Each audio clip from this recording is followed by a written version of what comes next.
আমাদের আজকের এই কর্মসূচির মূল উদ্দেশ্য যে রাষ্ট্রসংঘের মানবাধিকার কাউন্সিল যে আছে তার মাধ্যমে সারা বিশ্বের সংখ্যালঘু ধর্মীয় সংখ্যালঘুদেরকে প্রোটেকশন দেওয়ার দায়িত্ব রাষ্ট্রসংঘের আছে। কিন্তু একটা অত্যন্ত আশ্চর্য ঘটনা, দীপু দাসের মতো নৃশংস ঘটনা ঘটার পরেও রাষ্ট্রসংঘ কোনো রকম হস্তক্ষেপ করছে না। ইউনিট সরকারকে অবিলম্বে বরখাস্ত করুক এবং ওখানে সংখ্যালঘু হিন্দুদের ধর্মাচরণের অধিকারকে সুরক্ষিত করুক। এই জন্য আজকের কলকাতায় হচ্ছে, একই সঙ্গে আজকের আমাদের বিচার পরিবার থেকে দিল্লির হাই কমিশনার ঘেরাও করা হবে। ওরা বন্ধ করে থাকুক আর ভারত থেকে পালিয়ে যাক, কিন্তু ওখানকার হিন্দুদের জন্য আমরা রাস্তায় আছি, রাস্তায় থাকবো, এই সংঘর্ষ আমাদের চলতে থাকবে।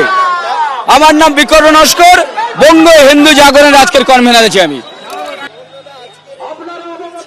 আচ্ছা, অন্যরা বলুক। না, আমি একজন হিন্দু যুবক হিসেবে এখানে এসেছি। এখানে তো রাজনীতির ছোঁয়া তো নেই এবং প্রত্যেক হিন্দু মানুষের এখানে নামা উচিত। যেভাবে বাংলাদেশে হিন্দু নিধন যজ্ঞ হচ্ছে তার প্রতিবাদে তো নামতেই হবে একজন হিন্দু যুবক হিসেবে।